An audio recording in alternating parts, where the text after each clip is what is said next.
nice. This is the best show. You guys are the best here. Aww. I mean that. You just have fun, too. We just have a lot of fun, and that's why I don't mind coming back after vacation. Yeah. That's a good job when you don't mind coming back, right? So we've talked about burgers before on the show, but this burger is very specific and very different for what reason? Well, the burger itself is very special in that it's a very good representation of using the whole animal, which we do at Richmond Station. But we take the ground beef and we stuff it with some braised beef. That's a whole animal in there, by the way. This is an entire cow in this tiny pot here. There's a whole animal in there. So, you know pork ribs, pork side ribs? Yeah. Well, these are beef ribs, right? So they're a lot bigger. Wow. Yeah, right? So we're going to be mixing the beef ribs, like the braised beef. That's right. So you take the braised meat. So you put it in a pot, you braise until it falls off the bone. For a long time. That's the bone. It takes a while. It takes a long time. See, it fell off. And then you take the meat and it can just shred apart like that. Yeah. Right? And then we'll take this sauce and we'll reduce it down until it's basically like a syrup. Okay. And then when we put it in the fridge, it's got so much natural gelatin in it that it becomes a big sausage. That's right. Okay. And so I take this. Yeah. And I can cut it into little discs like that. Little medallions. So this is the braised meat mixed with the sauce. But when it's cold, it's hard like that. Okay. So we take that meat. I'm with ya. So that's about an ounce of the braised short ribs. Okay. This is about 5 ounces of ground beef. Oh, wow. And you should get some chuck if you're going to make this at home, but make sure you grind it fresh. Okay. And we stuff. In case you didn't have enough meat, we'll just cover your meat with meat. Well, it's also like a gravy on the inside because when it cooks, it's kind of melty, right? Yes. And this is Preston. Oh, what does Preston do? He presses. Okay. That's sweet.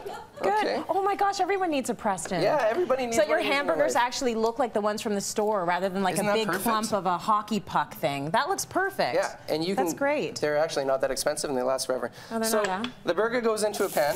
Oh, we should probably season it first. Oh, that's so perfect. How are we seasoning this baby? Heavily.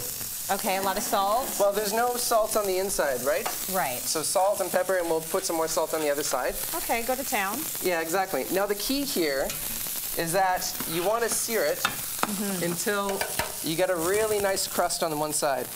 Okay. See that? That's perfect. Because that's where the flavor comes from. That's the caramelization. So the burger's seared on one side, flip it over. Yeah. Put a piece of cheese on top. Whenever I burn stuff, I'm like, that's where the flavor comes from. Don't you see it? It's right there. It's black. If you use a good pan, though, it's really hard to burn something. It's very easy for me, but I hear ya.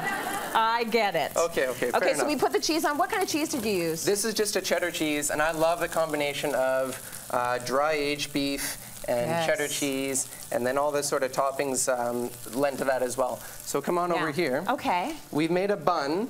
Yes. And it's actually the perfect size. Oh, that's so perfect. Isn't that awesome? Yeah, because you want every meat to have that perfect combination of a little beef, a little veggie, a little bun. has so much bun on it. Yeah, it's too bready. Yeah, too much bread, right? Yeah. And you want the bun to be nice and soft, too. Did you say you made the bun? We make the buns, You don't have to do that at home. I like that you did it. There's lots of great bakeries around the city. OMG has a really great, like almost brioche bun, too. It looks amazing. I like it when the bun is soft enough that your teeth just go sort of straight through, right? So you don't have any resistance. It's kind of a science. You hear that? But it's true. It's all part of the flavor experience. So you've done mayo. This is a mayo, yeah. I'm a big fan of. We put some garlic in it too, so it's kind of like a garlicky mayo. So that goes on the top side. I like how you chopped up the lettuce. Yeah, we're gonna do knife skills soon too. I know. I'm in. I can do it. I can do it. Is that allowed? Is she allowed to do that? I don't know. I'm gonna ask my producer if I'm allowed. They're like, we can't have any show cancellations. No, you cannot do the knife segment. No, you're not allowed to wear Band-Aids. So this is a relish, but instead of using cucumbers, we've used beets, and it's basically the exact same thing. Oh, nice. I like that.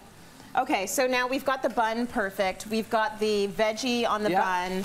The meat patty with the cheese is looking good. Okay, it's seared on both sides. Yeah. And look at that. It's just the perfect diameter. It's perfection. For the burger. So we're going to be at Taste this weekend. Taste of Toronto. Taste of Toronto, yeah, that's right. So that is a big deal. So it runs from July 2nd to July 5th. That's right. You're going to be a part of it. That's right. Just give us a sense of what it is about. It's a big festival. It's happening at Fort York. There's going to be, I think, 30 chefs coming down, maybe even more than that, doing some demos here and there. Massimo's going to be down there promoting his new restaurant as well. Are you guys on your way back? Okay, so you'll be there. We're going to draw for 2 VIP Taste of Toronto packages after the show today. So you get a lot.